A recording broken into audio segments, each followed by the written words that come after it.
Welcome to extreme survival caught on camera. This stuff is gonna blow your mind.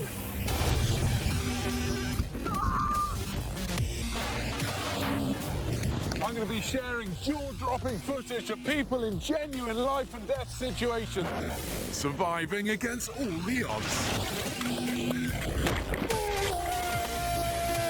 And I'll be picking my favourite clip, my ultimate survivor. Let's see if it's your favourite too. This time we're looking at life and near death in the freezer, exploring places full of hidden dangers. He didn't just go down with it. He's so lucky. Where staying alive can just be a matter of chance. I got her. But even when all hope seems lost in the snow and ice, You're in a rock and snow coffin. you can survive if you know how. So pay attention. Just might save your life.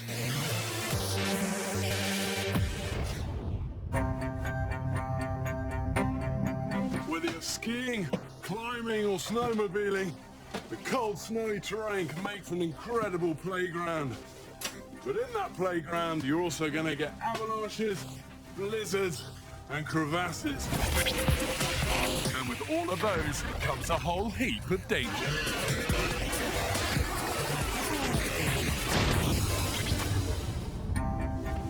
Few things focus the mind like ice climbing. It's all about balance and poise. But at the other end of the spectrum, you got snowmobiling that's fast, it's dynamic, and they're young riders pushing themselves and their machines to the limits.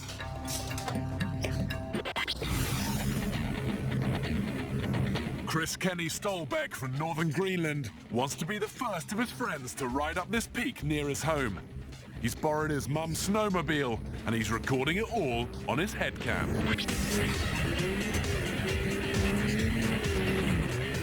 Snowmobile, trying to go up a mountain. It's just the stupidest thing you can do, but of course that's why it's to be done. It has to be done, has to be conquered. But what Chris hasn't bargained for is that in seconds he'll be facing imminent death. So it looks like he's got enough power, but unfortunately, he just clips a snow edge, and that is more than enough to send the weight off balance. Chris can see his friends waiting for him at the top when disaster strikes.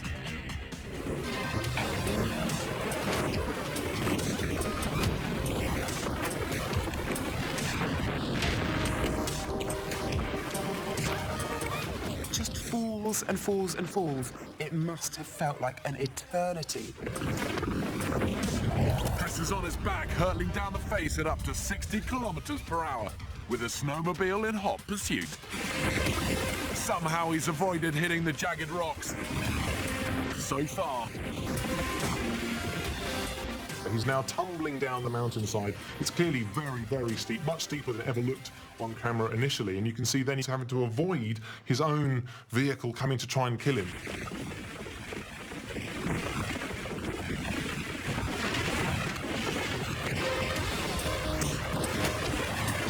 Chris's next decision could easily cost him his life. And the nutter then decides to try and grab onto the snowmobile.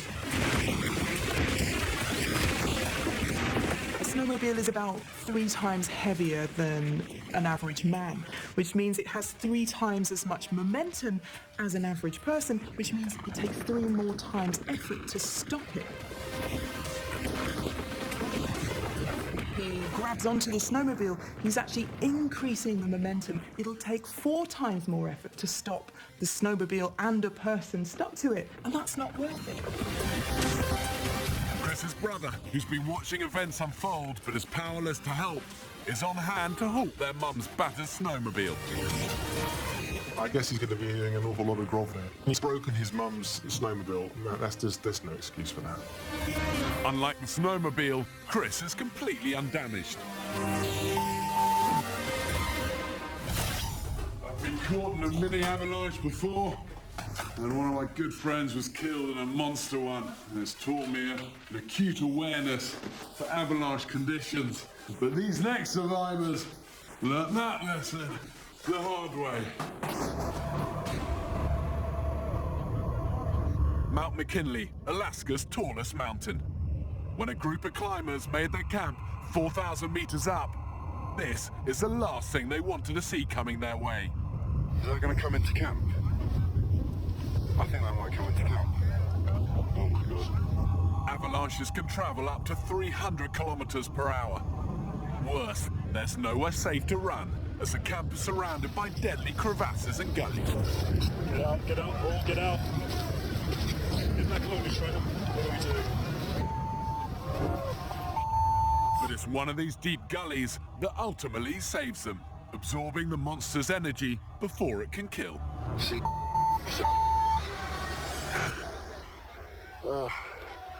My heart is...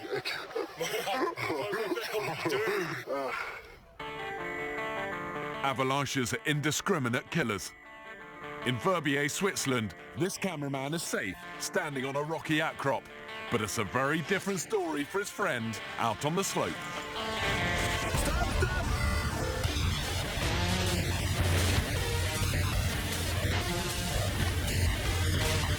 Getting caught in an avalanche like this is a skier's worst nightmare. This guy was talented enough to be able to ski his way out of trouble. But all the talent in the world won't save you from some avalanche situations, as world extreme skiing champion Andrea Binning discovered when she was 2,800 meters up in the Mount Waddington Range, British Columbia. I was skiing in Canada, and we'd been waiting for about 2 weeks to get out on this terrain that we had seen from the helicopter. So on that day, things looked good. My husband was the first to drop in, and on his way down he had a few small pockets that released, but it was lower down.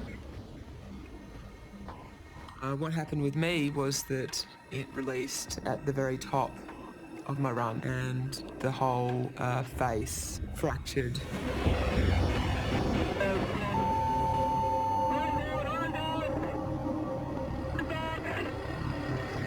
I tried to fight it at the top, but the force was just too much, and then I started to go into high-speed cartwheels. She's tumbling. You have to accept your fate. It was almost like time slowed down. It wasn't my decision how it was all going to turn out. Andrea was hit by a deadly slab avalanche from which she had no chance of escape. That huge slab of solid fresh snow is balanced precariously on a layer underneath that cannot hold the weight. It's a battle between gravity and friction. And in this case, it's gravity that wins, as Andrea feels the slope disintegrate around her. It doesn't matter how good a skier you are, as soon as you start getting hit by these blocks, it's going to knock you off balance. In this case, it starts tumbling with the skis on. If it's reasonably fluffy snow, it can obviously break your fall quite a bit. With skis on, there's always a thought, I've got to get back on my skis, I've got to get back on my skis. To me, she's amazing. She did all the right things. She's tried to stay on the skis and ski out of it. But that aside, I'm sure she was pretty scared. When I got to the bottom, the thing that was the most relieving was just like everything stops. You know, you're just in the snow, and I was all right. You know, it's almost, it's overwhelming. And I could hear my husband on the radio. Are you okay? Are you okay? I got her. She's waving. Things could have turned out quite differently. You do have a feeling that something like that is going to happen again. You know, that eventually fades away. It just becomes like a distant memory, and you just get on with it, I guess. Andrea escaped with just an injured knee. What's even more miraculous is that she wasn't buried alive by the massive avalanche.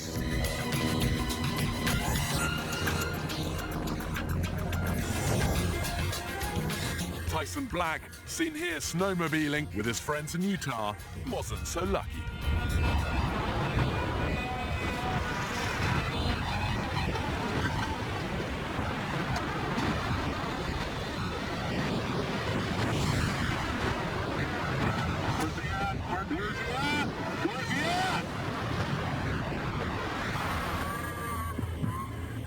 Tyson has been separated from his snowmobile and is completely buried. After an avalanche, if you're buried in the snow, if you're stuck under there for 15 minutes, your chance of survival is around 90%. If, however, you remained buried for longer, at 35 minutes, that chance of survival drops all the way down to 30%.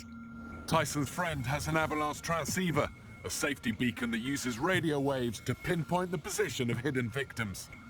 But Tyson has left his transceiver in his car. Oh my God, he has your beacon on. So it doesn't look like this guy has any safety equipment with him that's telling his friends where he's buried. With an area the size of a football pitch to search, the situation is desperate. Until suddenly, they hear a muffled cry for help.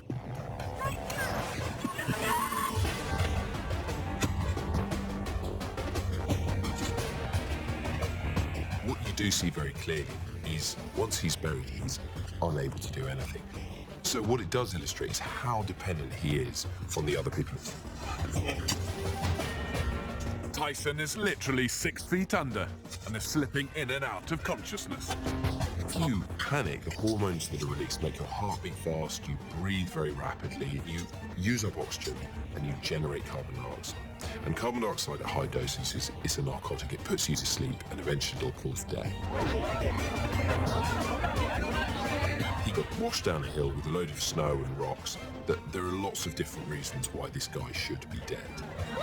Avalanches kill around 150 people worldwide every year.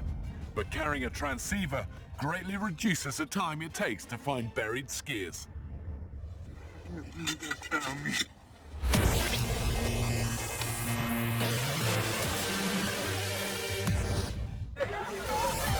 Next, a Christmas Day calamity. You've got 1 hour before you are unrecoverably dead. A snowboarder is trapped in an icy tomb. And at the end, I'm going to be picking my favorite clip. So stick around and see if you agree.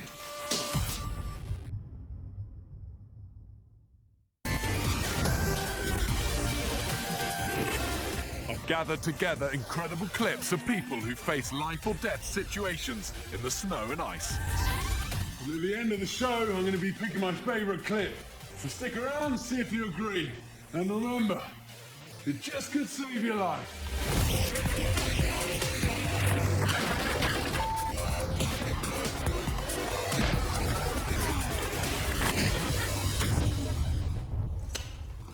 When you get ice, you often get glasses. And with glasses, invariably come crevasses. And I almost died down a deep crevasse on Everest. My life was only saved by the guy I was climbing with. You only get it wrong once. Something snowboarder Luca Koller very nearly discovered for himself when he went looking for off-piste powder 2,000 meters up in Murren, Switzerland. So when you're off-piste skiing, you're often in new terrain. You're going to be skiing a new line, and there's lots of hidden dangers.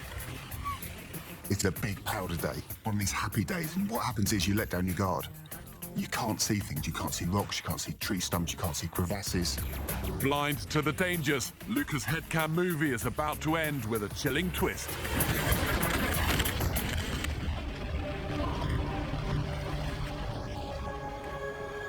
Luca has fallen into a concealed gully, trapped by sheer rock faces on 3 sides and a wall of snow on the 4th. Escape is going to be extremely difficult. Miraculously, he's uninjured, but with the temperature dropping, Luca's at serious risk of hypothermia. That guy was lucky. Lucky he didn't hit his head, didn't break his hands, didn't break a leg. But you're in a coffin. You're in a rock and snow coffin, and that could be the end of you. Snowboarding without a buddy, there's nobody looking out for Luca. Nobody knows where he is. Had he been with someone else, his friend would have known that he was there, potentially could have called in a ski patroller, could have helped him by throwing a rope to help him out. The vertical snow wall is soft and powdery. Trying to climb it will be massively strenuous. The issue with that is you start sweating, and if you sweat, you die. all your clothes get saturated, then they freeze. All the body warmth is taken away by the wet clothes, so you have to be very, very careful. Fortunately for Luca, I've been in a few tight spots like this, and he's been paying attention to my shows. I'm not really a climber, but I always watched manuals as well with Grylls. And then he always says you have to have 3 points on the rock face to climb better and stay safe. So I use my snowboard as an ice pick, and it works very well. He's 100 meters off of the piste, but he could be a million miles away. You know, if people can't hear you, that mountain is then a very lonely place to die. You don't have to be in the high mountains for things to go very wrong. And an afternoon stroll in Jackson, California almost ended in a festive disaster. It's Christmas Day. A man has fallen through the ice on Jackson Lake, and with the best intentions, his companions are about to make it a lot worse. Fall into cold water. I always think that you have a rule of 1-10-1. You've got 1 minute, and the way you're going to die in the first minute is the gasp that we all know from getting in cold water. If you do that underwater, you inhale lungs full of water and you'll die quickly. If you've got a heart condition or anything that's going to predispose you to having a heart attack, that's another way you can be dead in the first minute. But this catastrophe is only just getting started. Now there are 2 casualties, and there are more on the way. If you survive your first minute, you've got 10 minutes before you lose dexterity. So you have to do anything you can to help save yourself, because in 10 minutes' time, you're not going to be able to grab a rope. We all know the sensation of having those numb, cold hands. So once you approach 10 minutes, you've then got another 1 hour before you are unrecoverably dead. Others try to help, but this rescue attempt is going horribly wrong. So a couple of key things you can do in these situations is, first of all, think of your own safety and come up with a plan. That's really important. If you do need to approach and there's a chance you may go in the water, then strip down. Take a number of layers of clothing off, because weighted clothing in water is going to pull you down more. These 2 victims have been kept afloat by an inner tube, but they've been in the water for over 9 minutes, so their muscles will stop working any second. Then, at last, they managed to grab hold of a lifeline. It's really vital to get off someone's wet clothing. What's less vital is to start pressing your own naked flesh against them, however fun that may seem, because it takes such a long time to get warmth to penetrate through the skin. It doesn't conduct well. The lesson here is to evaluate any emergency situation before taking action. And think twice before you put your own life at risk, because a dead Samaritan is no good to anyone.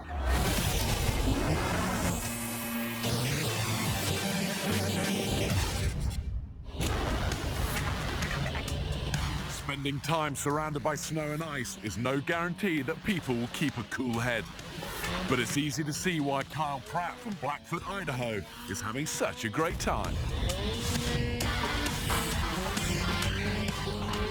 Well, this is a gorgeous day, all that awesome snow. It looks like it might be in a fresh fall, actually, so it's fantastic for going around on your snowmobile.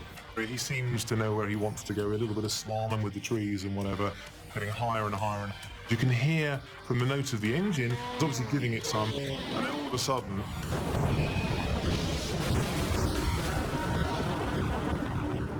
just seeing this huge chunk of snow just drop away off the sheer face. It's unbelievable that he didn't just go down with it. He's so lucky. Kyle has dislodged part of a massive cornice and is precariously balanced on what remains. Cornice is like a plume of snow that runs over an edge, and it builds up and builds up, but it literally needs less than the weight of a human to trigger these things off. It can be tons and tons of snow. Fearing that engine vibrations could dislodge the remainder of the cornice, Kyle sensibly switches off, but his problems aren't over yet. So the snowmobile is just teetering on the edge, a bit like the van at the end of the Italian Job. The only thing between Kyle and a sheer 460-meter drop is a pile of loosely packed snow. And I would have done a runner at that point and totally left it alone. But no, he decides that the snowmobile is clearly worth as much as his life is.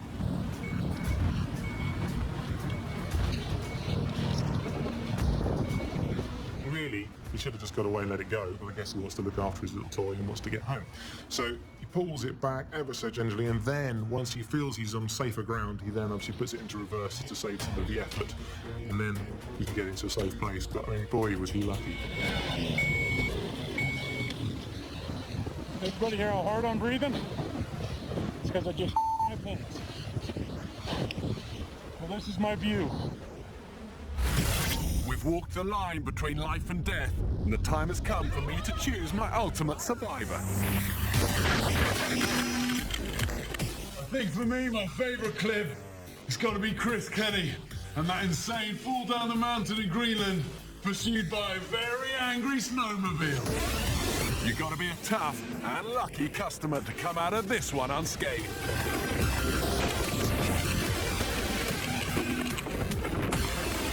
A good tip if you ever find yourself tumbling down a mountain is to flip onto your front with your head uphill.